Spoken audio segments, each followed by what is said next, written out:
Sports psychology involves how psychological factors influence sports and athletic performance.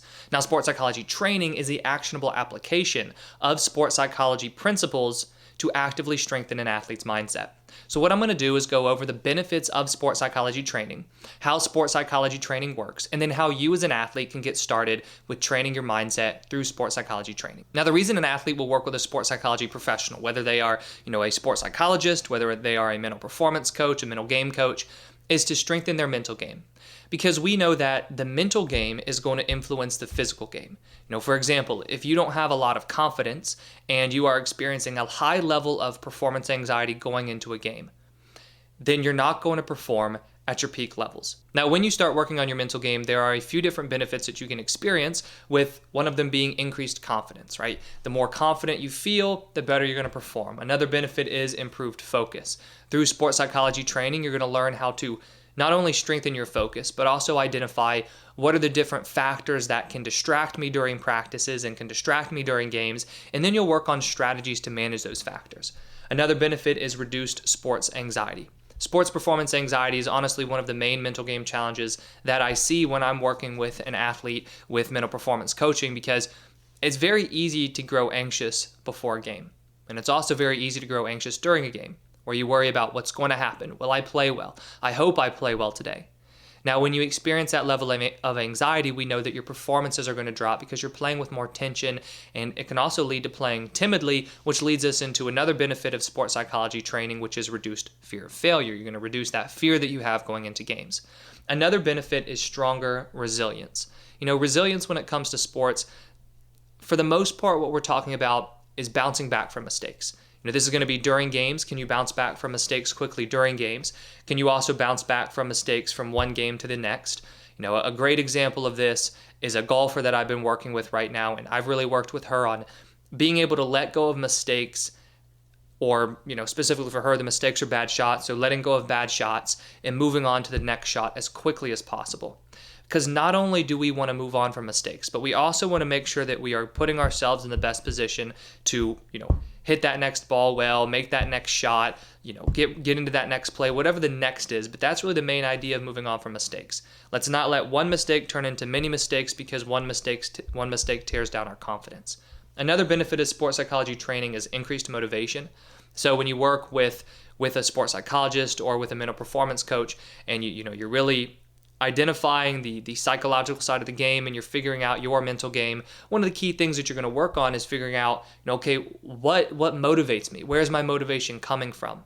This is very helpful, because if you know where your motivation comes from, you can start to leverage your motivation a little bit more, especially after mistakes, or if you've had a string of bad games, or you don't make a team. You need to really understand where your motivation comes from. Another benefit is going to be the ability to manage pressure. We know that pressure is going to be there, especially as you increase levels, especially as you play in, tougher games. And so you want to learn some sports psychology tools and techniques to be able to manage that pressure. Another benefit is more positive self-talk. So self-talk in sports refers to just the way that you are thinking and the way that you're talking to yourself. Now, I like to break self-talk down into direct and indirect self-talk. Direct self-talk means you're talking directly to yourself about yourself. Very simple examples are, I believe in myself, or I suck. Indirect self-talk means you're talking to yourself about something outside of yourself. An example of this would be, wow, that other team looks really good today, or I think we can beat them. They're an easy team to beat. We want to really pay attention to the way that you're thinking, because most mental skills and most mental game challenges are going to stem from your thoughts. Everything is beginning with your thoughts. So if we can take control of the thoughts you have leading into a game, the thoughts you have during a game, and then also the thoughts you have after a game when you're reflecting on that game, that's going to play a large role in strengthening your mental game. Another benefit is stronger mental toughness, and this just happens as you start to cultivate all these different mental skills. Because when I'm working with an athlete and we're trying to build a stronger mental game, we're trying to build mental toughness, I always say, mental toughness is the culmination of building certain mental skills. So as you go through and you build mental skills with sports psychology training, naturally we know that mental toughness is going to develop as well. And then the last one that really ties into mental toughness is increased self-management.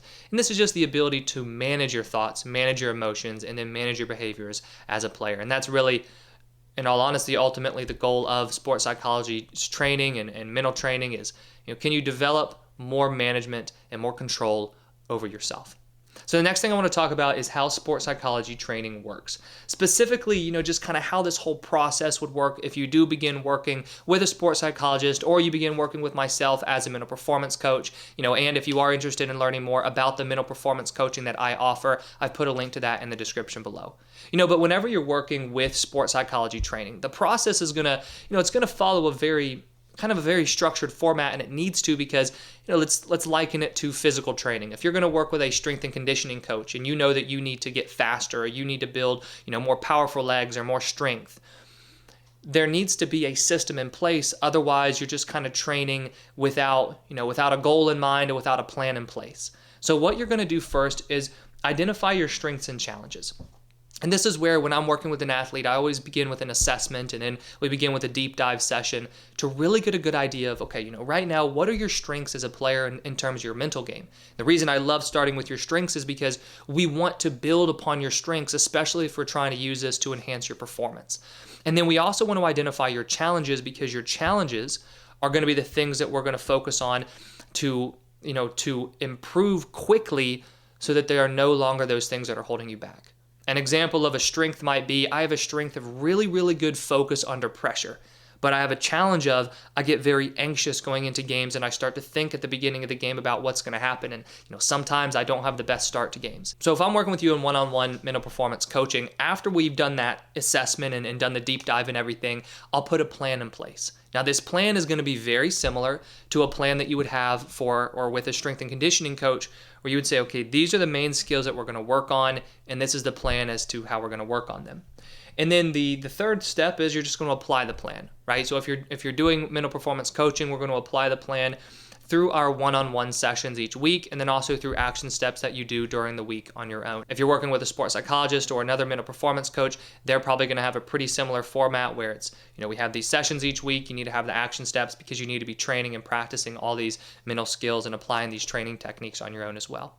And so how can you begin getting started with sports psychology training? Well, as I've already mentioned, I offer one-on-one mental performance coaching, so that is definitely going to be an option for you if you're interested in that.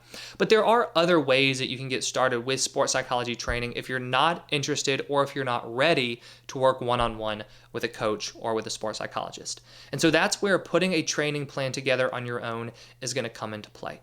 And to put a training plan together, you first need to be able to identify your strengths and challenges. So I would recommend that you take some time and think, what are the challenges that I experience right now mentally, and what are some of the strengths I have in terms of my mental game? And then from there, you want to put some training plans in place to begin working on your mental game. So what I've done right here is I've linked a video that goes into detail on the different mental training tools and the different mental training techniques that you can use to start practicing and start applying sports psychology training for yourself. I hope you enjoyed this video, and if you did, please hit that like button and subscribe if you haven't already. I put out new videos each week on sports psychology and mental training.